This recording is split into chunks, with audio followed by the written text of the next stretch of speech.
Hello, I'm Mehrnaz Campbell, founder and CEO of Kimia and author of The Omni Advantage. Welcome to our LinkedIn Live series for May. I'm so glad that you're here. And let me tell you something, you're probably the top 10% of the industry because you're taking time out of your busy schedule to dial in, just stop, pause, listen, and learn, because we're using a lot of buzzwords in our industry, let's face it, but you're actually stopping to uncover what that means and how you can elevate your work and the output you have from your business. I'm dialing in from Lidditz, a little sleepy town in Pennsylvania, and it's very cloudy, overcast today. We had rain all night, but the grass looks amazing. Everything looks green and lush. How about you? Where are you tuning in from? And what's the skies like where you are? I'd love to hear from you. So please drop a quick hello in the chat. Let me know where you're dialing in from and what's the weather's like where you are. You know, at Kimia, my purpose and my team's purpose is to unleash the human potential to create a healthier world. And we do that by inspiring pharma leaders to shift their thinking and their actions from just delivering messages to healthcare professionals to strive to become their trusted advisors. And through this series, I want to really spark connections, inspire change, and drive meaningful transformation that improves outcome for healthcare professionals, but more importantly, for the patients. I'm really passionate about helping pharma professionals to feel confident about using technology to improve healthcare professional engagement.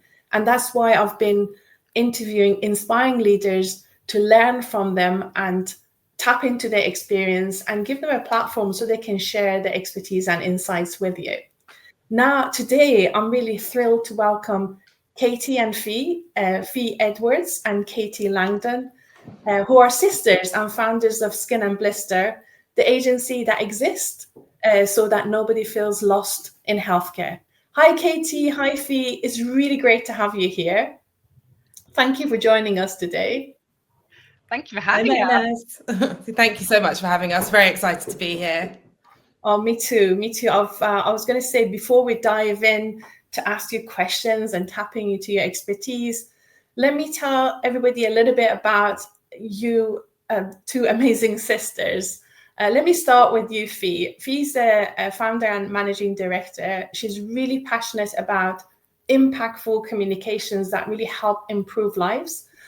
Fee's worked in pharmaceutical marketing for her entire career, and she loves collaborating with commercial teams to find solutions to big strategic challenges. She's a champion for patients in human and animal health, as well as clinical trials.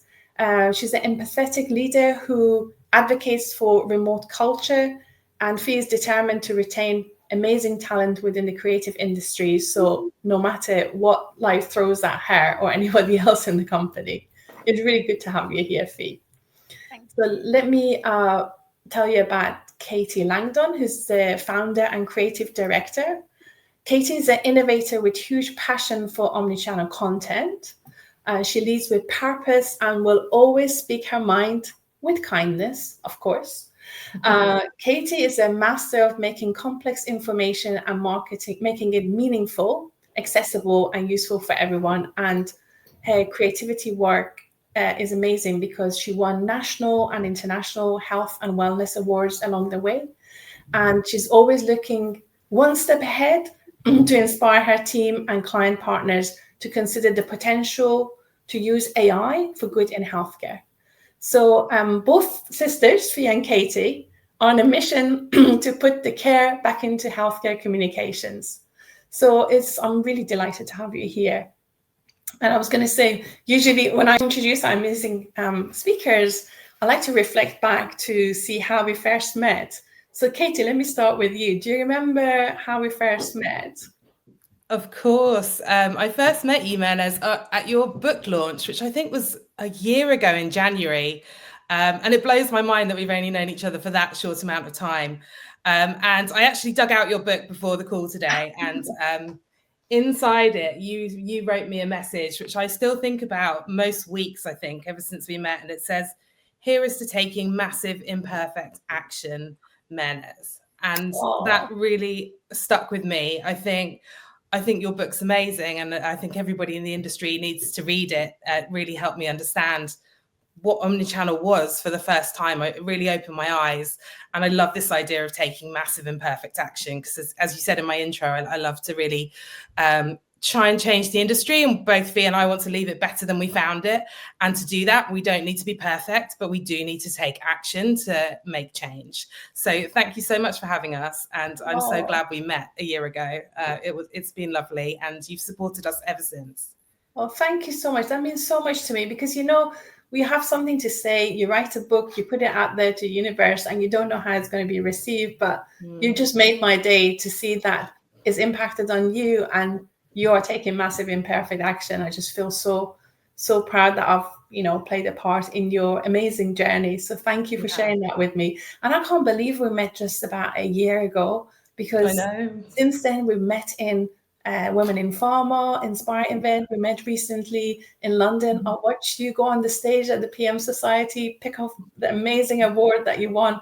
So it seems a lot has happened in the year and a half that we've known each other. So thank you for sharing that. How about you, Fee? Do you remember how we first met?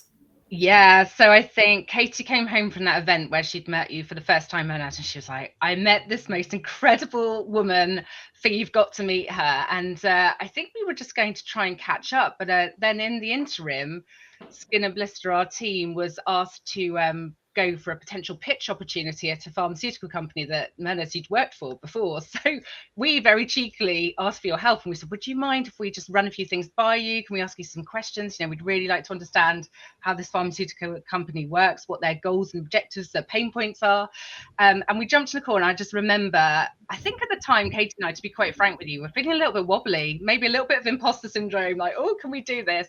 And you were so supportive. You really straight away believed in us and the goals and aspirations that we had. And you left us, I think we both left that call feeling like Wonder Woman. We were both like, right, let's do that. And we went on this call, and we had the most amazing chemistry call with this team.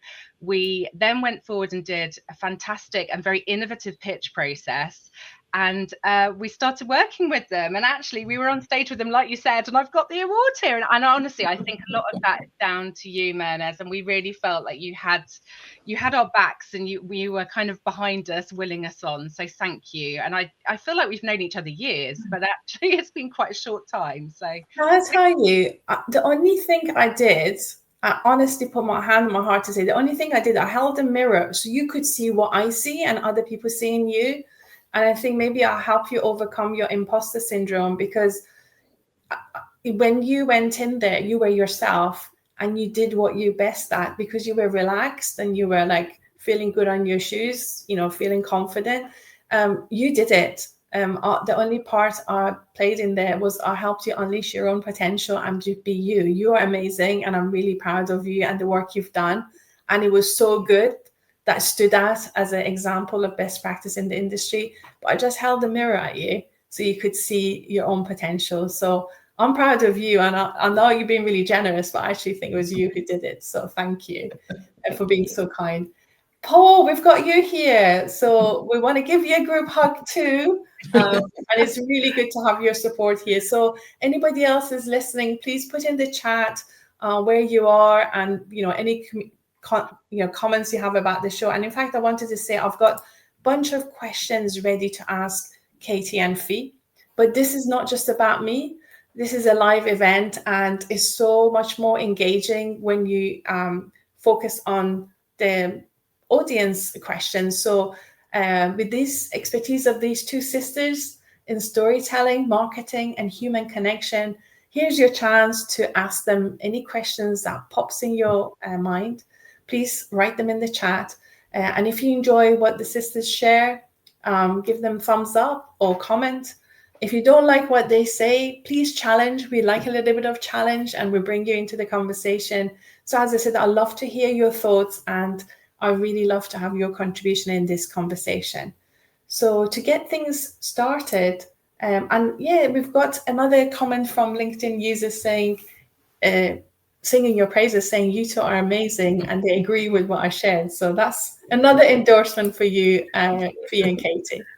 So just to warm everybody up, I'll just kick off with a question. I'm really curious to know, and I'd like you to share your story of how each of you found your path in the industry, and tell us a little bit about your journey of what got you to set up the company.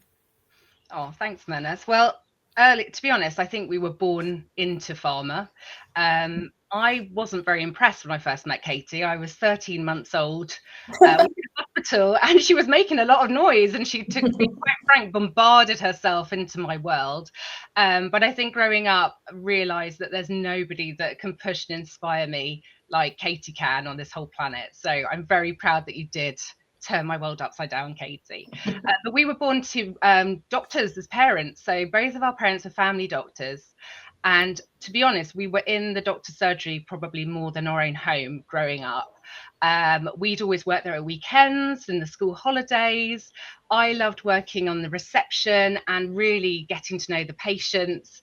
Katie was always in the dispensary surrounded by all the medicines. As we got older, Katie was actually dispensing them. And we very quickly realized that Katie had this real passion for the science, the drugs, the offering, the medicines. And I loved the communication side. And we realized that when you combine the two, you can have a really positive impact on somebody's condition and somebody's management of their own self-care, and hopefully lead to have a much better life with whatever is going on. I actually wanted to be a doctor, but I didn't get the grades. I failed basically, but I had this real passion for science, so I ended up doing a degree in human genetics. And really loved science, but didn't love being in a science lab. I've always been creative. I've loved to write. Like I said, very empathetic person, love people's stories. So I left science degree with kind of thinking, well, what do I do next? And actually a nurse at my mum and dad's surgery, she had a daughter in healthcare PR and they had a job going. So I went and got a job there. To be honest, PR was not for me, but through them, I met a company up the road who were a healthcare advertising agency. I went for an interview, started work there, and it was just the dream job that I didn't know existed, and absolutely loved it because it was a combination of both creativity and science.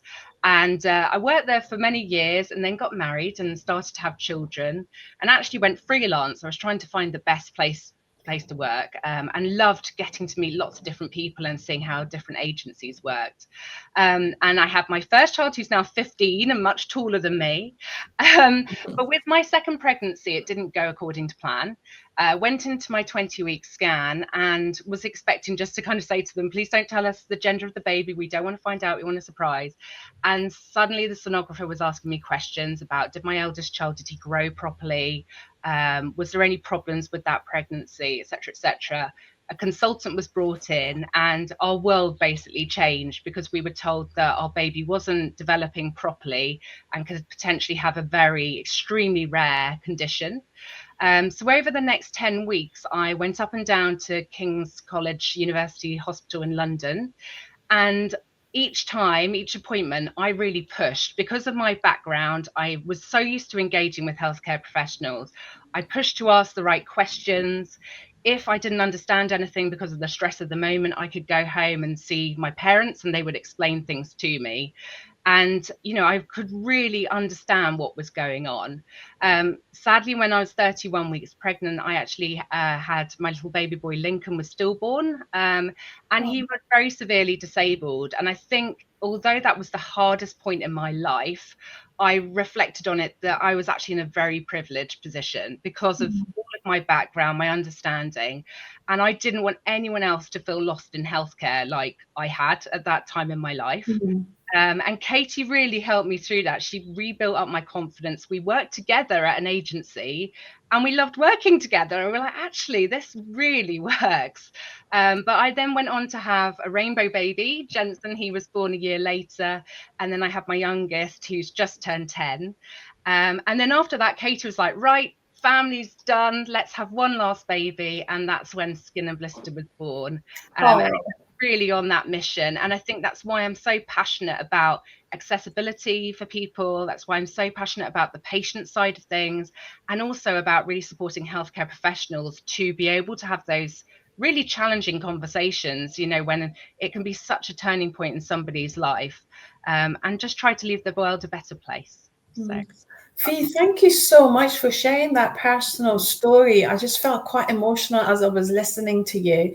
And I think at one point you said you failed. I don't think you failed. You just took massive imperfect action and pivoted. And thing in life, we don't know what our potential is. We put ourselves outside our comfort zone. And I think you pivoted, and you had a major life challenge.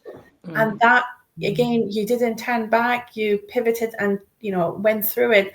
And I can now understand why you're so good at storytelling, but also I understand why you're so passionate, because the fire in your belly comes from a deep personal experience. You know, I mean, when my second son was born, he ended up in special care baby unit, and the nurses were insisting that I have to breastfeed him, but my milk was making him sick. And I was saying, give him the bottle, and they were refusing. There was like very anti bottle feeding. Anyway, he ended up in special care baby unit, and I remember I was just sitting there. All the other mums had their babies, and I was sitting there on my own, and I just felt this feeling of loss. Yeah. That pain that you feel, you think, why am I here? What's going on? And I remember in the 3 days it was in special care baby unit, it was like going through a roller coaster of the emotion. I remember I said to my husband at the time, I would just give anything. I would give our house, everything we own, just to make sure this baby's okay. He's okay. He's 27 now and kicking and dancing, and he's got, you know, acting and performing arts. But I just feel you channel that energy, the pain you felt, and you turn that into a pathway for other people. So now I understand your strapline of putting care back in healthcare is coming from deep wound within. So that's why it's so powerful. Thank you for sharing it. And Paul Sims says, wow, Fee, I didn't know this. You are so strong. Yes, she is. She's unstoppable. So thank you for sharing that. Katie, tell us about your journey. So Paul's completely right. Fee is the most inspiring person I know. So yeah, you're amazing, Fee. My journey has a similar element, but slightly different timing. So as Fee mentioned, we worked in the surgery, and it sounds on paper like us as two sisters were destined to set up a healthcare comms agency. But actually for me, I didn't want to go anywhere near medicine because I was the rebel of the family, and I didn't want to do anything that my parents wanted us to do. So my real passion was actually sport, and I was always out playing in the playing field. I played every sport imaginable to quite a high level. We were doing swimming, athletics, and actually, when I was about 15, I had my whole life lapped out. I wanted to go and be a sports scientist. I knew which university I was going to. It was all there for me. And one day in training, I actually went over on my ankle, and I felt a pain that just wouldn't go away. And I couldn't train anymore. And I was kind of very, very much kind of on crutches for a long time. And our parents started connecting me with different consultants and taking me to see different consultants within the healthcare system to try and find out what was wrong. And I was having lots of scans, lots of tests, and no one actually knew. So I also was lost in the healthcare system from about the age of 15 to the age of 21. And during that time, I saw about 17 different consultants. I eventually got a diagnosis of a rare bone condition that I have in my ankles and also in my knees, which actually meant that I couldn't go on to do sport. And I watched all my friends go off and kind of live my dream. And I also felt incredibly lost. And thankfully, very gratefully, had Fee as my big sister who really supported me and helped me through. And I eventually went to Bristol after failing one of my A-levels, because this is how much it kind of messed up my life, and met a surgeon there who decided to take a big risk and do his own act of rebellion, and actually sawed my heel bones in half and repositioned my feet in 2 major surgeries over about a year and a half, and lots of rehabilitation. And I will never forget that day where he kind of said to me, you're discharged, you can go, you're kind of free into the world. And this had been a really horrible journey. At certain points, they didn't know what to do with me. And I was kind of 16, 17, and I was being treated in a geriatric ward because that's where all the orthopedic surgery patients go. And I buried this experience for a very long time until I did the Marketing Academy, actually, a few years ago, the scholarship. And during that time, I actually realized that this is a huge part of my purpose. And I was completely lost in the healthcare system as a very young teenager. And I never want anyone to feel like I felt during that time. So our mission, our kind of big vision that nobody feels lost in healthcare, for me, includes that 15-year-old girl that is within me. And I get out of bed every morning for her, and I make sure that she is represented and that she is kind of led and guided and given a lot of the choices that just didn't exist back then in a world where the internet was, not very connected, and you just didn't know anyone with this condition. And like Fee, I went in through the medical writing route. So I was in medical comms first, which I didn't really enjoy. And then Fee one day was like, try advertising and help me prep to get a job at a big advertising agency in London. And I never looked back. I love the promotional side of healthcare communications. And I feel like I also have my dream job. So coming together and creating an agency with Fee is a natural progression, but it did take many years, didn't it, Fee? It didn't happen overnight. Wow, Katie, that is such an incredible personal story. I didn't know that about you, either of you. So I think now, I immediately was drawn towards you and your energy and drive. I just felt like, we've known each other for over a year, but it feels as if you've known each other for ages. But now I understand, you're both really powerful because you're tapping into something deep inside that you experience, and it was unpleasant. And that's the fuel that makes sure that you ensure other people don't go through that, feel lost. That's why your stories is so compelling, because I felt something, I felt moved, and I'm sure our listeners felt moved listening to your story as well. So thank you. Thank you so much for being brave enough to share something so deep that hurt you so much, and channeling it, and making something good come out of something unpleasant for you personally. I've known the name of your company, Skin Blister, but I didn't realize until recently that it's actually drawn from Langdon Cockney, rhyming slang for sisters. So why was it so important for you to choose a name with that personal meaning? I'm really curious to know. I'm sure there's a story behind that too. I think just having heard both of our personal stories, as you can tell, both of our purposes really comes into our business, and that's how we decided to set up. So we wanted a name that represented that. It took us ages to find our name, I'm not going to lie.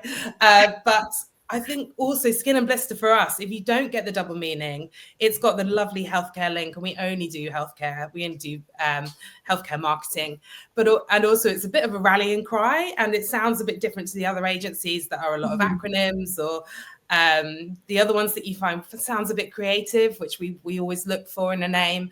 And then when you find out it has the lovely double meaning of Skin Blister is sister in London Cockney rhyming slang, it's just felt like the perfect fit all round. So we wanted our agency to really start from us, and I think that it does, and that ripples through everything, and that began with our name. Yeah, our friend Paul Sims also, he's echoing what I said. He thinks that your story, Katie, was really powerful. Again, he didn't know that about you. I think you need to maybe put those stories, share them more often so people get to know you. And Paul says, you guys know how to find the silver lining on those clouds. That's wonderful. Thank you, Paul, for sharing that, because I'm really impressed with both of you. And another LinkedIn user that I don't actually see their name, maybe you can put your name in the chat. They said that you two are very humble, and you don't realize how good you are, and the impact you're having. So well done, both of you.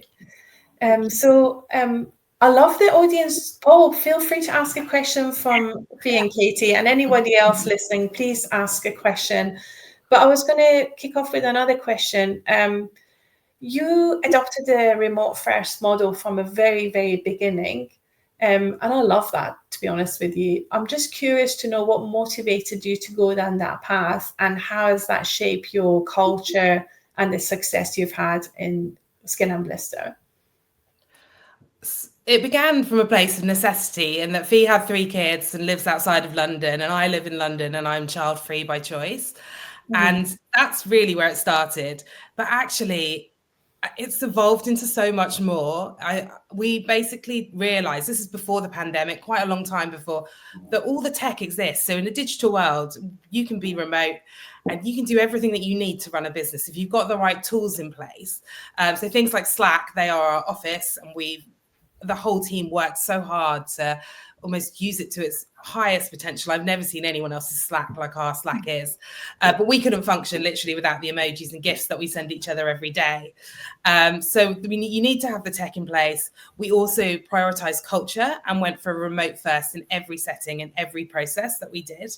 And then we evolved ways of working. So we looked at every way of working across the other advertising agencies and healthcare advertising, and we came up with our own ways of working. So things like digital, deadline-driven working is what we call it, is a model that we have so that we always hit deadlines, but you can work when, where, and how you feel works best.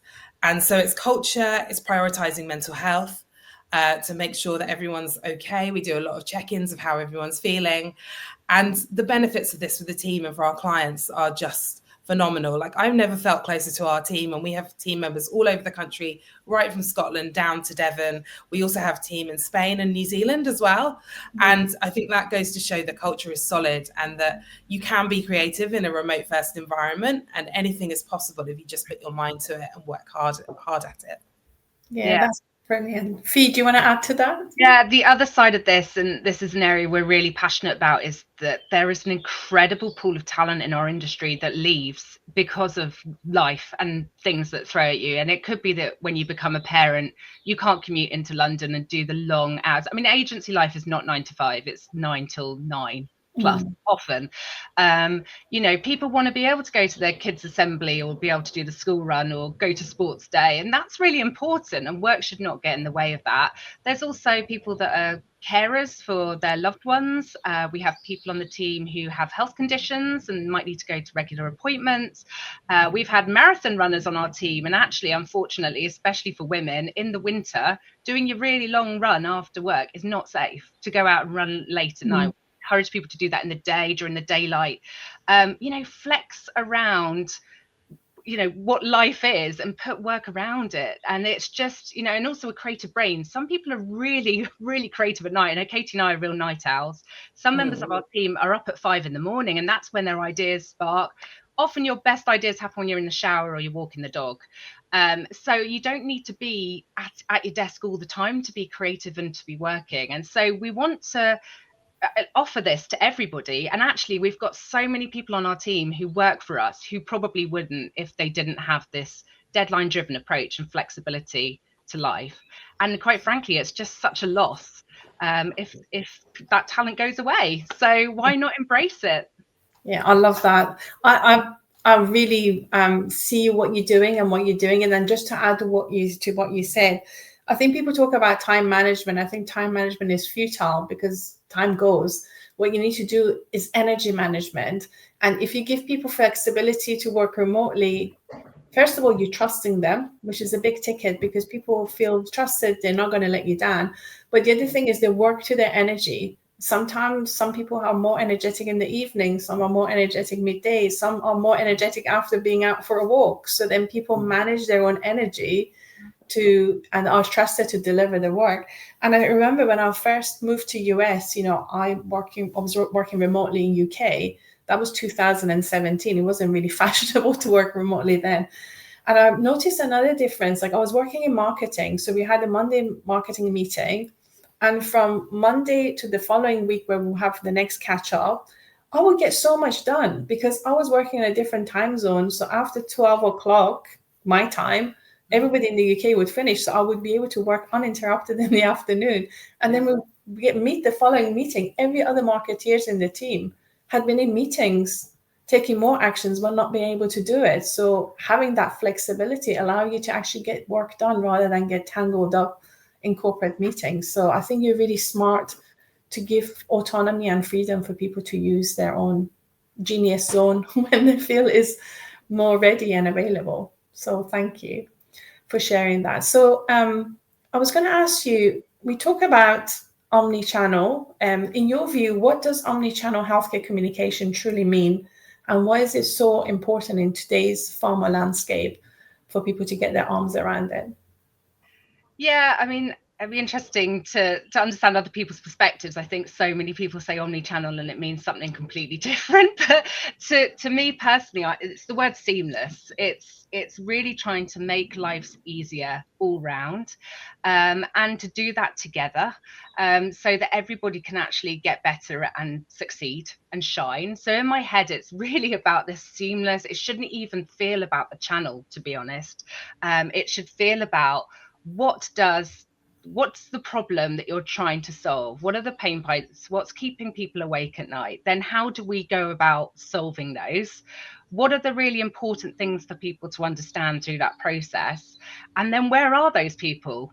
Where are they hanging out? Or where would they like to get that information that's actually going to help them, and have it available at any time to suit them? So that's for me what I think omnichannel is. And the other word is probably seamless, but also collaboration. And I feel like the only way to be omnichannel is to truly do this all together as a whole team. If, you know, one siloed group of people are trying to do something with an objective and not explain it to anybody else or not take them along on the journey, it's never going to work. So we're big believers in getting the core group together within the pharma industry. So get the commercial team, the medical team, the sales team, get key individuals, or sometimes we do this with whole teams of 30 plus people. You know, think about where we are now. Why is there a problem in the first place? And then think about how we're going to solve it. And then lastly, what we need to do. And I think there is a real challenge in our industry because a lot of people think about the what first. They often come to us and they go, I've got this great idea for a tactic. And you're like, yes, but hang on, let's take a step back. Why? And I think, you know, hopefully, well, I think it's come across today. We're so purpose-led. Yeah. It has to start with a true purpose and do something that actually makes a genuine impact that's going to be positive all around for healthcare professionals and patients, rather than doing something for the sake of it or to tick a box or to hit some personal target. Then it will never work. So that's personally what I think. I think that is so smart. Again, it makes so much sense to me. You know, I was talking to a client yesterday and they suddenly decided they're going to make everything omni-channel and digital first. And their approach was very much like a bulldozer, just like bulldozer over everything. And I said, how about your people? They said, oh, we bring people from elsewhere. I said, like, well, you've got talent. Why do you not use the talent you have? Why don't you unleash their potential? And I think, you know, people in pharma tend to focus on the product, and it's like this bulldozer approach of we're going to push it and sell it, rather than thinking, what is the problem you're trying to solve, and how, and who's experiencing that problem, and how can your brand support that journey? It's just like really changing the narrative in the story. The brand is not the hero, the patient and the healthcare professionals are the hero, and just a slight tweak in the, you know, hero story changes the whole narrative and makes it much more engaging. And you're right, you need to have everybody on board, because the enemy is the disease. The enemy is not in the other department. We need to all work in alignment to, you know, use each other's resources and talent to be able to address the problem. Absolutely. And, you know, that content that you produce has, like you say, it needs to be useful. And I think one of the other biggest challenges we see is that so often pharma companies want to talk about themselves or how great their brand is. But, you know, we actually ban the word we. We call it weeing all over yourself. It was somebody has said that before. We loved it. But, you know, let's not talk about ourselves. It's actually about you. What do you need? What's, you know, what's keeping you awake at night? And what's, you know, what is the problem you're trying to solve for your patient right there in that room, in that interaction or that consultation? It's not actually about you as a pharma company. It's about support to get them there. Yeah. We've got a question from Narinder. I guess I'm guessing it right. Narinder says, do you feel the pharma industry is achieving this, or is it still more multi-channel? Gosh, I mean, I think definitely it's still more multi-channel. I think even sometimes that's a stretch, I have to say. It's really interesting how I think one of the biggest challenges with pharma is they don't repurpose a lot of the content that they create. And it could be so much more economical in that way, that you create a piece of content and just repurpose it to become a multi-channel approach, but I don't really see that happens that often. I think there are definite parts, for example, like websites for products, where we just fall over completely. I think we've also talked about social media doesn't really get used, and then you think that versus omnichannel and where you need to be, which is more about being in the right place at the right time. For quite a few of the companies that we see, that they are quite far from that. So I think we're probably still multi-channel. The other thing I think a lot about is kind of on demand, and we live in this world that's so on demand, where you can have an Uber that comes to your house and you can track it on a journey, or a Deliveroo to deliver any type of food that you want if you live in London. And yet in pharma, on demand doesn't exist, and that still blows my mind. I think that's something we're looking at, especially with AI, generative AI, like how we're going to take pharma to the kind of on-demand area, which is for me then multi-channel kind of exemplified into the on-demand world. But I think we're a long way off. Yeah, and it probably links into the next question I'm going to ask you, but I just couldn't help just bringing the comment from Paul here. I think Paul loved your comment about weeing. When you say we is we, and I must admit, I can't take that picture out of my head. And it's a really good idea to steal that and use it, please, because I think that might help people shift their mindset. Now, coming back to multi-channel, I always think, Katie, so what? What is it we're trying to do? If you can achieve a goal with one channel, let it be. Why do you need to bombard HCPs with lots of content and bore them to tears?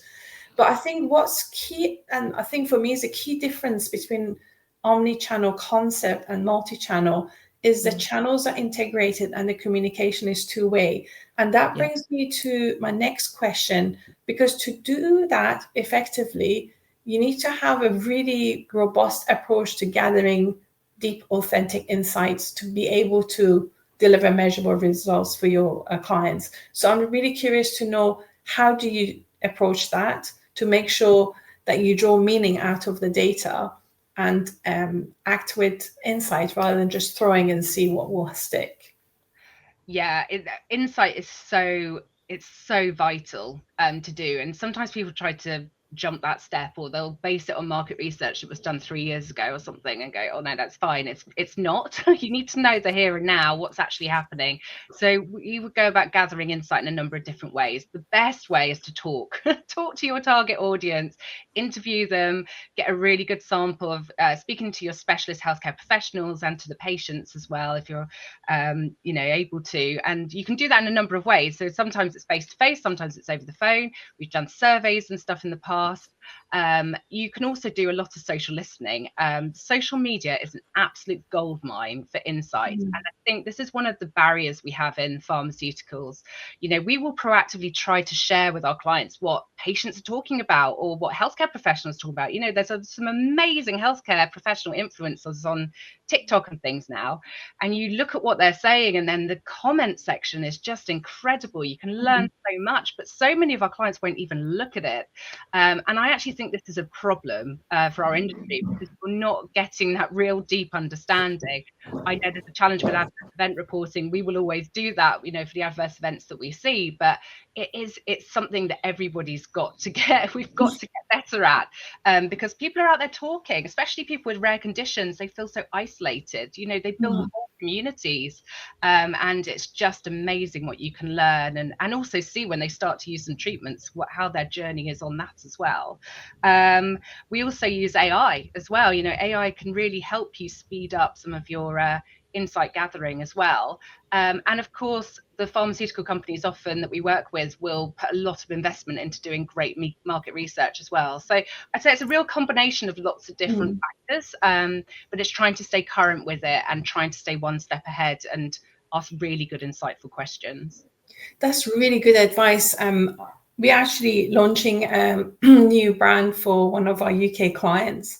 And as part of the research to understand the market, I looked at the patient organizations that provide the support for the patients. And I registered one of those organizations, and I get a feed in my email, at least 2 or 3 messages every week. And it's so insightful, because I hear what the patients are saying, but also I hear, I'm reading what all the other patients advising each other. I'm just listening. I'm just listening to understand. And I'm picking up nuances about their condition, about their challenges that was not included in the training material for the brand at all. And it gives you that real insight, and you feel their pain, you know, in similar ways that you described your journey at the beginning. It helps you put yourself in their shoes to see how that impacting their life. And it's not just about the disease or the side effect and the condition, it's everything else. It's a whole person, not just a disease that we're looking at. So I really love your advice. I think talking to people, listening and paying attention, and social media as a lot of resources that we can tap into to better understand their experience. A lot of patient activation on places like Reddit. You know, there's people that will share their experience, or they haven't had a great conversation with their doctor, and then you see other patients say, come on, push for this, or you go back, these are the questions to ask. And you know, there's huge kind of conversations going on out there that is actually really helpful for your field teams, especially to understand when they're out there having those conversations with the doctors who are then facing those patients coming in. So amazing. So let me ask you, in terms of human connection, because you touched on that, I said go and talk to people, that's the best way of getting information. What's your views on human connection? What do you think pharma's doing well? What is it maybe not doing so well? And how can we kind of like do better? I mean, human connection is so vitally essential. But actually, when you get down to it, and often, especially in the pharma industry, when you know you're forming partnerships with people are often quite work focused. There's a mask up, and people are just kind of getting on with the day to day. And actually, there's not often people think about, why do they get out of bed every day? Why are they working in the pharmaceutical industry, or what are they trying to achieve? And I think one of the things we particularly love to do is proper introductions with our client partners. So like we've done with you today, we've explained why we get out of bed every day and the purpose and drive that we have. And once we've done it, people start to share their stories, and it's incredibly impactful. And again, we've done this with whole massive company teams, that they will then share their stories, and within a couple of hours people have left, and they might have worked together for years, and they go, oh my goodness, I never even knew this person. But then you leave that room with a shared purpose together, and then that human connection drives wanting to do better for everybody. So I would say human connection on that level is really important for building proper trusted partnerships. And then out and about, you know, we love people buy from people. We know that customers love human interaction. There's a lot of stuff that gets in the way. So personally, I think it's a real balance between human and digital and AI in the future as well, you know, in terms of putting it all together and making everything just so much more seamless and useful. Yeah, thank you for sharing that. Katie, do you want to add to that? Yeah, just to add as well, we have to remember that all of our healthcare professionals are also humans as well. And I think this is one of the challenges with generative AI that's coming up. And I know James Harper talks a lot about the great content waste that we see across the industry. You know, just because you can create content doesn't mean that you should. And one thing creatively that I'm really passionate about is not losing that human touch when it comes to talking to our HCPs, because it's really easy to go, well, our doctors just want medical content. They don't really care about the emotional content.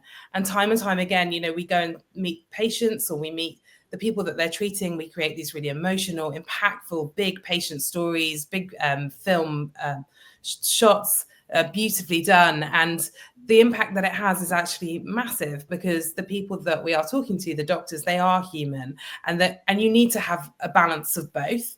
So I think it's the human touch for me is just remembering that our doctors are human, and just being really wary with what's coming, with the tools that are becoming available, and how we're going to use them to communicate with doctors. And just remember that we also need human stories too. I think at the end of the day, if you think about it, we buy things not because necessarily we need them. We buy things because they make us feel a certain way. You know, if you look at your phone, you've got an iPhone, you bought it maybe because of the, you know, feeling you've had associated to that brand. Or if you decide not to buy an iPhone, it's because maybe you feel strongly about not using it. A lot of our decisions about purchase are emotional. And I think effective communication is about shifting that emotion in a way that you want to move towards something. rather than avoid something. But I think humans have if they're digitally enabled as well, they can actually have much more impact in creating that emotion than AI, because they always know the context. We've got a comment here. Again, I think this comment's from Narinder, I'm guessing. It's just relating to earlier conversation we had about social media. Narinder says that they feel that pharma doesn't want to use social media as a false objection. There's still a drive to push a brand rather than thinking about the patient at the end of all of this. And we're still bringing brand teams on this journey. And I totally agree with that. I think, you're nodding your head, Fee. Do you feel the same? Yeah, absolutely. I think there's so much resistance about the emotional side. Data feels safe. Talking about my brand and, the key messages feel very safe. But as soon as I'm starting to build a narrative and a discussion around actually what this means to human beings, that feels quite scary.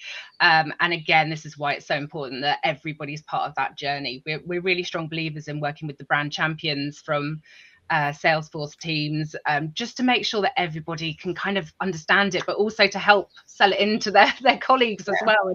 And you do see amazing results. It's incredible. When I run marketing capability workshop, I often say to marketeers, I said, you need to unlearn, because you learn to fall in love with the brand. You need to fall in love with the problem and really get deep and personal with the problem, and then see how your brand can solve that problem. There's a lot of fascination about just focusing about, like you say, we, and now I've got that image of we over ourselves. It's just I'm going to change the conversation, because I realized, recently as I was preparing for this interview, I don't know Cockney at all. And on your website, you describe your agency as one that will push and shove. And I think it sounds quite like aggressive, push and shove. But actually, push and shove means love in Cockney, and I had no idea. So I kind of want you to talk about that and how you consistently deliver work. And can you unpack that mindset that you have in practice that embodies love, which you describe as push and shove? No one really talks about love in leadership. And we did a similar live with Jenny Plant a few years ago. And she said to us, everything that you described, so Jenny Plant does account management training amazingly across the industry. Everything that you're describing is about leading with love, and you shouldn't shy away from that, because actually it's a really powerful way to lead. And I think that's how we lead. We really put the care into everything that we do, and we put a lot of love into our team. And that might mean that we are looking at the team member and asking them, meeting them where they are. What do they need from their working environment? What do they need from their working week? And how can we make that happen? When it comes to the healthcare communications that we produce and the creative that we do, it's also about really caring about every element or the size of the project. It's not just the big campaigns that we love doing, the advertising itself. It's the sales story, it's the narratives that we put together, and really putting the love and the care and attention into every part of it. And that really runs through our mission to put the care back into healthcare communications. And it's actually one of the reasons that we set up Skin Blister, because we were so frustrated and just not seeing this across the industry. And I think love has become a very big part of how we lead and how we communicate, and everything that we want to do to try and change the industry for the better. That's so powerful. And Katie, somebody, if they say something but they mean it, you sense it. Like, somebody, like your children do something and say, oh, I'm sorry, but they're not sorry. But when somebody actually truly loves, you can feel it. And I think what for me was so powerful when I first met you is what you say, I feel it. You genuinely portray the words through the nonverbal communication and emotion, because as humans, it's something we have that AI hasn't. We've got detectors. We can detect where there's a disconnect between body language, intent, and the words that comes out of someone's mouth. And I think you really embody that. I feel everything you say with passion, it coming from somewhere deep within and is meant. It's not just words. So good on you for connecting your emotions with the words that you communicate through your agencies. So Paul says he loved what you said. He loved it so much, he's late for his next meeting. But Sorry, Paul, to be honest, you're always late. You're always fashionably late. So we're looking forward to chatting to you, so don't put that on Fee and Katie, please. And when we were talking about falling in love with, not with the brand, but with the problem, that really resonated with Anna. So if you want to chat about it more, Anna, please get in touch, because that means a lot to me. And I think that's where we're getting it wrong in pharma. So I'm going to pivot our conversation towards AI, because you recently did a talk on how agency can use it. Could you kind of give us a few top tips and examples of how you embedded AI in your practice? Yeah, of course. So it's been a real journey for us, but I think we prioritized it early. One thing to note is that there are a lot of conversations happening out there at the moment, and they are all men that are having the conversations about the future of work and about AI. And we were very conscious more than a year ago, 2 years ago, that we didn't want to get left behind. So we empowered a team member, Joe, our kind of lead on ops, to go out and really stay on top of it, which, as you know, is no mean feat, because it changes almost daily at the moment. And also to inspire the rest of the team to embed AI in the kind of the bricks and the foundation of our agency in every place possible, which is, I think, something that we've done, and we're still learning and evolving. Then what we did was we went out and we devised some generative AI workshops and helped our pharma client teams to really look at their own processes and look at how they can save time and money by embedding AI into what they do. And the third thing I would say is just look at your policies and make sure your policies are tight, because we really need to be responsible with our AI use, especially in our majorly confidential world that we work in. So we have policies internally and also policies we share with our clients, so that they know exactly where we're using AI. We're very transparent about where we've used it and where we haven't, which we just hope will kind of safeguard us for the future in case it ever comes back to bite us, essentially, because everything's so new. We need to have these safeguards in place. And once they're all in place, go out and play and have fun and use the tools, because it really is an incredible, exciting world out there, and it's going to change everything. It's here to stay, and we're very excited about it. And so my last tip would be just go and play and have fun. Fantastic. Thank you for sharing those tips. They're amazing. So, you're very passionate, you're very purpose-driven. Looking ahead, what lasting impact do you hope Skin Blister will have on the pharma and healthcare communications industry? Well, it really aligns to really ensuring that nobody feels lost in healthcare, but that's a massive, massive purpose. And it applies to everybody really across the whole of the pharmaceutical industry, and trying to do the best for the whole world, because ultimately bad communications are fatal. We did see that, unfortunately, during the pandemic. There is unfortunately still a lot of work to do out there. And that's what we want to do, is just leave the world in a better place than we found it. Brilliant. Katie, do you want to add to that? Yeah, I mean, you might have picked up on this, but I call things out with kindness, hopefully, but I do talk about the things that I see. And for me, it's about making sure that women are equally prominent in the pharmaceutical advertising industry and the marketing industry, to make sure that there's safe spaces, and that there is a lot more work coming through to at award shows that kind of highlight women, make sure women are on judging panels, and that they're really having a say in the future of our industry. Also leaving a good legacy for our juniors and the people that are coming through. Like, what kind of industry do we want to leave them with? And I think Fee and I are very passionate about change and about doing things well and putting the care into them. And also, just leaving a bit of love, sprinkling all of that with a bit of love would be a brilliant legacy for both of us to have. Thank you. And I think Katie Corbin says she's very happy that the world is starting to see that you both lead with love. Thank you. I love the way that you're speak truth, speak from the heart. And you challenged me, Katie. You challenged me to see something that was not even on my horizon, because I guess because I'm a woman, I never think about, I always think I'm a human before I think I'm a woman. And because I kind of move in the direction I want to go, I wasn't consciously aware whether I'm including other women or not. And you challenged me. You challenged about the book. You said all the contributors were men. And honestly, until you challenged me, I had not thought about it. I was thinking about who's the expert in this area or who I was talking to, and I brought them into the conversation. And a result of you challenging me, now I'm doing the second edition of the Omni Advantage be adding 2 chapters, one on AI and one on social media, because few people said to me, you didn't touch on these topics, and we actually completed writing them. But unconsciously, you made me think, I thought, I need to bring female leaders into this conversation. So you'd be happy to know in the 2nd edition, we're going to have the voice of female leaders in contributing to those chapters. So no, I really welcome that. And I think you should continue doing that. Talking about the book, I know, Katie, you read The Omni Advantage, and you can share your thoughts. But Fee, I was just curious, have you had a chance to read it? Do you have any favorite bits that you want to share? Well, I listened to it first, and then I had to get the book. And I am a bit of a geek, I have to say, and I got the highlighter out. But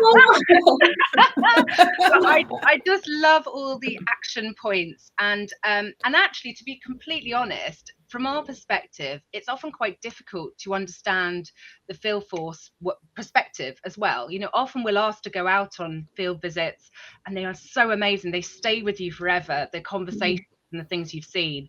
But often there's barriers to us being able to do that. So I really appreciated it was just packed full of insights, but actually really practical action points that I could straight away go, we're doing that, or oh, let's do that as well, you know. So it was very, very helpful, very useful, and brilliantly digestible. So thank you. Nearly the whole lot is yellow now, though. That's the only problem. So. Thank you. You know, I've read a lot of the books, and first of all, I find books that are too complicated, I just can't carry on reading them. It just puts me off. So I wanted to keep it really simple.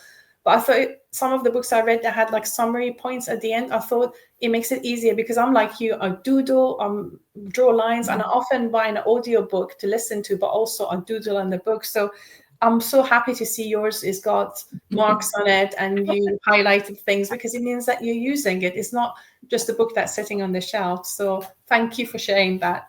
How about you, Katie?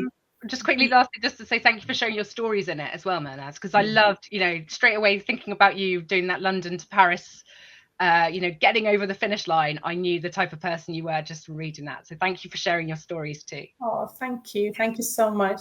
Katie, do you have anything that you want to share? And thank you for challenging me on the book. Thank you for listening and taking the feedback so well. It's great to hear that there's an evolution coming, and that makes me happy. So thank you. I think it's a brilliant book. Like I said earlier, every person in the industry should read The Omni Advantage. A lot of it, when I read it for the first time, I was sharing excerpts with Fee and the team and kind of saying, you know, let's think about this, or it's stuff that we were already doing, but it just crystallized certain things. And always thinking about pain points first is an example of how it's really stuck with me. And I also love the stories, and also your Everest story at the end is just phenomenal. And I think it's a really good example of showing how the emotive helps us remember. I think the first time I met you, when I said to you, Mehrnaz, I said, you're such a badass, you really are. And you inspired us so much, you are. And it's a brilliant book. So thank you for writing it and bringing it to the industry. It's very needed. And yeah, please continue the good work, and we will continue to try and make sure that omnichannel is being used with all of our clients. Thank you. And I'm taking massive imperfect action. Not everything, you know, we were talking about AI chapter, I'll finish writing it, but by the time it's published, it's probably out of date. But all I'm doing, I'm taking massive imperfect action and sharing what I know and encouraging other people to join me on that journey. It's been absolutely incredible to have you here. I've even fallen in love with you more, knowing more about you and your stories. So thank you for sharing them. And I was just going to say thank you for sharing your feedback on the book, challenging me, Katie. I love that. And what I want to highlight is it's called the Omni Advantage. Channel's not there at all, because it's not about the channel. It's about creating meaningful human connections with doctors who are human, as a matter of fact, and helping them so they can help the patients. It's all about the patients and not about us. So let's stop talking about we all of ourselves. It's about them. It's been incredible having you here today. I'm sure our audience really enjoyed listening to you, learning from your story, and also felt your passion and your drive. And everybody who joined us today, I really want to thank you for being part of this conversation, sharing your comments, asking questions, and also I hope you got value from this conversation. As I said, we're all talking about omnichannel, but it's not about the channel at all. It's about meaningful connection and engaging with healthcare professionals. And it's not about driving pharma metrics, coverage and frequency. It's about listening. It's about understanding. It's about showing empathy and adding real value. And that's how we can become the healthcare professionals' trusted advisors. And I really believe in power of our collective industry, that if we unite, we can do something so much bigger than ourselves, and we can break down those internal silos, focus on the human connection and investing in our growth so we can unlock the potential and create a truly healthier world for everyone. Thank you, everyone. And I look forward to seeing you next episode. Bye. Thank you. Bye. Thanks so much. Bye.